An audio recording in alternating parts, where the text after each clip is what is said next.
So I had a request to talk a little bit more about the dismissive woman. So let's get into it. First of all, attachment science has been around since the 1950s. It was studied with relationships between parents and their children, or children and their caregivers. And then it's also been extensively studied into adult relationships after that. So it's been around for a very long time. It is the biggest predictor of how people show up in relationships the way that they do. And so there are things that have to do with gender, but typically it is the attachment style that makes the most impact on a relationship.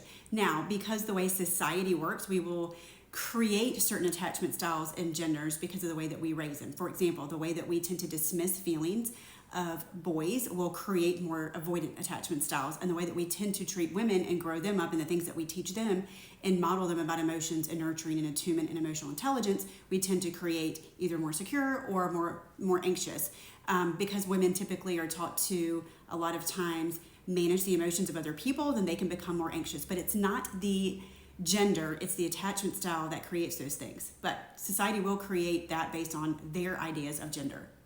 So the dismissive avoidant woman is extremely confusing to a man because she does not look like what he has been taught about women. So she was not modeled emotional attunement. She was not received nurturing, place for her feelings, place to get used to caring for other people's feelings. She looks very different. And so because she was not modeled those things, she does not know how to pull from her own feelings, how to identify them, how to process them, how to speak to them, and she doesn't know how to hold space for other people's feelings. So she's not necessarily nurturing, she does not necessarily lean in, she's not necessarily comforting in the way that you would expect a woman to be. A lot of times they are not warm and attentive, and they really miss emotional cues. So if you come home and you have a hard day at work, or you are feeling stressed or you're upset, she may very well not pick up on that at all. Like that capacity, that thing that tells you that something's not okay with somebody, they miss that. They're not attuned to that, and they're not attuned to it in themselves. They often don't feel when things are going wrong internally with themselves. They suppress that and they distract from it.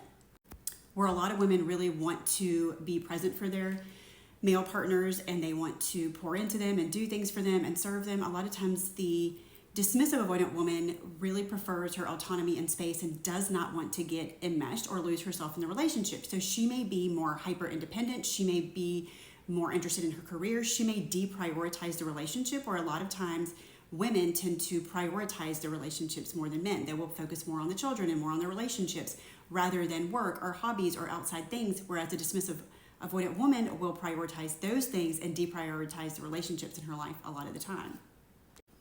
Men usually expect women to be the ones that really get all in their feelings and their emotions and want to talk things out and work things out and talk through them. And the dismissive avoidant woman does not like that. She does not like transparency, vulnerability, conflict. She would rather avoid that. And so she will very much shut down and can become cold and callous. So if a guy brings her something and wants to talk about it or wants to lay something down and share space with her for his feelings, which is extremely difficult and vulnerable for a lot of men today. But she can go cold and distant and pull away, which feels like a lot of times a lack of respect.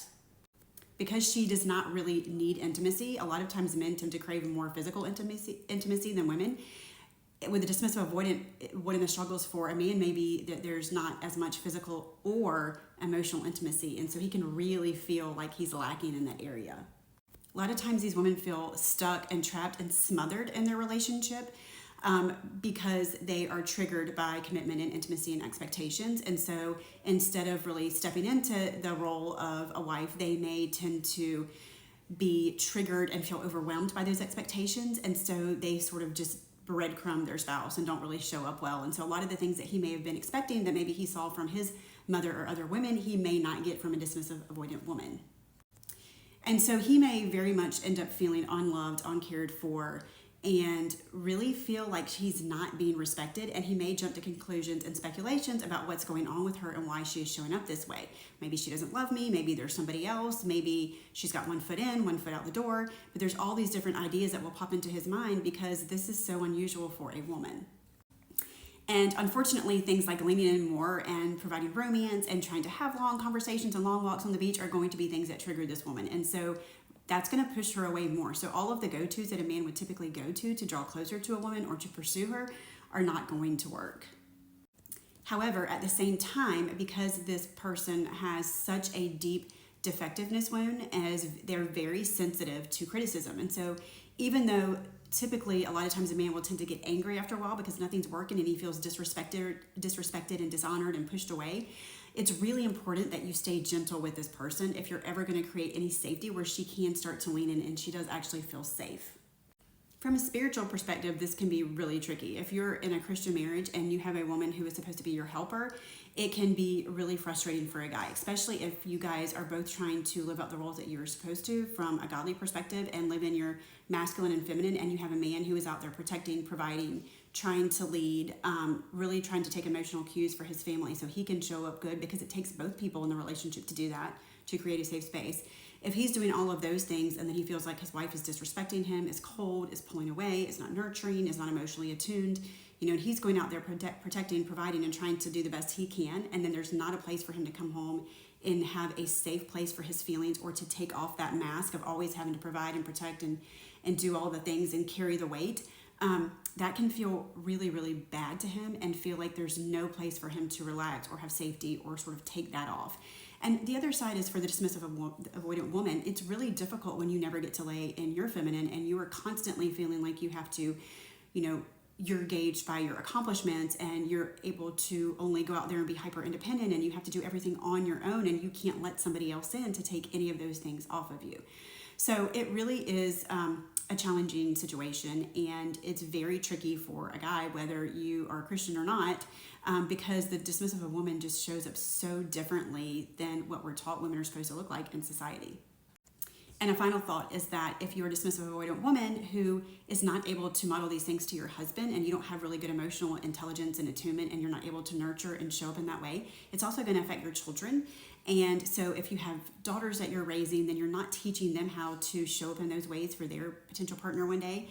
And if you have sons, you're not showing them that they deserve to have someone care for them, nurture them, and hold space for their feelings. And obviously, as a mom, we want those things for our kids. We want someone that's going to give those things to our children. And so in order for us to show up better, we have to learn how to do those things ourselves.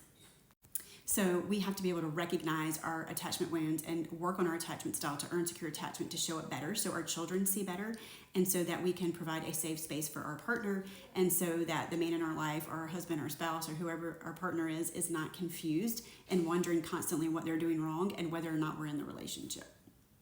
If you are a guy in relationship with a dismissive avoidant partner, I would love to hear your thoughts on this.